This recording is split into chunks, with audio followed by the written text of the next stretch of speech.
Hey, welcome to the kitchen. You know what?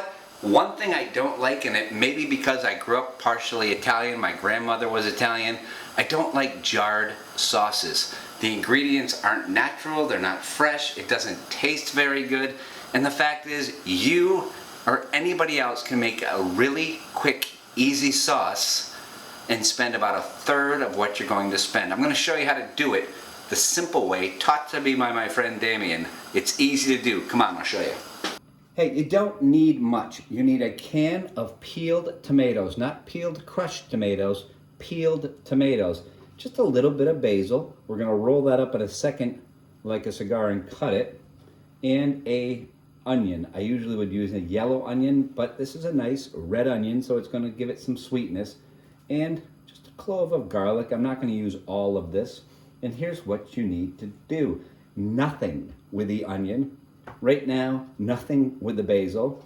You need to take the cover off the top of your tomatoes real hard. You have to use a can opener.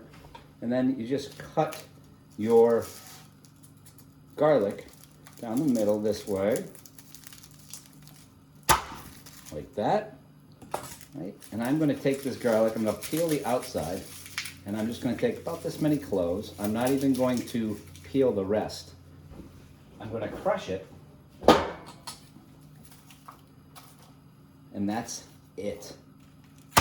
That's what I'm doing so far. Now we're going to show you how to put this together. It takes about 45 seconds. Now in a separate pan I've got my water. It's starting to get towards a boil. That's what you want to do first, get that going. This is how hard this is, okay? Take your tomatoes and pour them into a pan. Right? Wow. Wow, that was hard. Very difficult. I just washed my hands thoroughly. So I'm going to take my hands and I'm just going to gently break those up in the pan. Make sure you wash your hands first, because no one wants to eat food that's been prepared by somebody who crushed the tomatoes with their hand and during the day stuck their fingers in their ear or their nose, or who else knows where else. Make sure you wash your hands. So right, I've crushed that up. I mean, this isn't rocket science. I haven't overdone it. Just crushed them up a little bit. And then you suck all, no, you wash your hands again. Only takes a second. Wow, that was hard so far, right? Now I'm going to turn my burners on.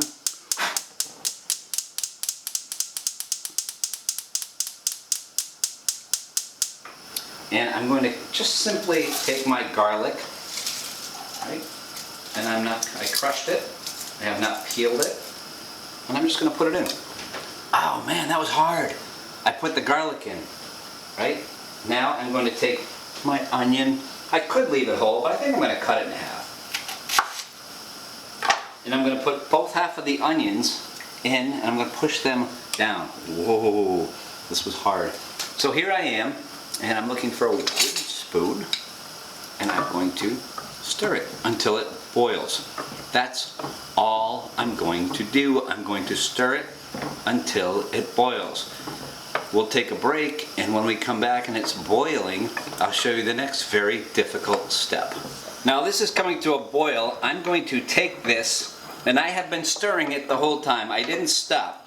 When you're making a sauce, you don't text, you don't talk on the phone, you don't go watch the Kardashians.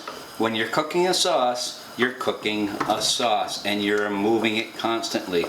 I'm going to remove it from this high heat. I'm going to put it on a burner over here on much lower heat, and I'm going to let that sit. I'm simmering this at a very low temperature, and I'm going to let that sit for about, I don't know, an hour. And we'll be back in about an hour, and I'll show you what you do next. Okay, so it's been about an hour. This has reduced a little bit. I am going to get a bowl, and I'm going to take my onions out. And I'm going to take those garlic that I had in there out. Onion I will cut up later on, and I will use it, maybe even cook it down a little more, and I will use that when I make some sausage for a upcoming tailgate that I'm going to in a day or two. I've got my garlic out of there. I've got the nice flavors. And earlier, I had ground up a little bit of Romano, Pecorino Romano cheese. I'm going to put that in there. I'm going to add a little salt to this too right now. I'm going to add some salt, and then I'm going to taste it. Remember that Pecorino Romano has a lot of salt in it too. This is more than you would get in 2 jars of that cheesy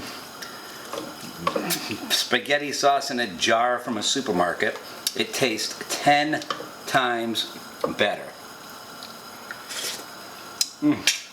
Absolutely delicious. This is the way to go. It took what? It took 5 minutes of cooking. Actually, you know what? I got some basil here that I cut up right out of my garden. I'm going to add that to it. Mix that in. I have it off the heat now. And I have a sauce. If you wanted to, you wouldn't have to let it sit an hour. You could just let it sit about 20 minutes. That is so simple. What's difficult about that? You can do that. I can do that. I'm not very smart, and I can do that. Anybody can do that. My daughter Isabel could do that. Can you do that? Probably not. Yes, you could. That simple. You got your pasta water going, which I'll turn off now because we're not eating for a while. And you have made a very simple sauce.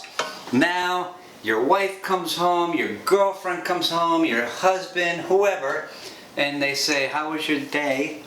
Say your wife comes home, she's been working all day, and you've made this sauce, and you say, "Yeah, you know, I worked all day, slaved all day making this sauce." You didn't. You didn't slave. You opened a can of tomatoes, you cut some garlic in half, you cut up a little basil, you cut an onion in half, and you put it on the stove. Easy enough. Hey, cooking something good, it's always great recipes. This is a way to save money too. If you want this recipe, go to cookingsomethinggood.com and we will have it up there.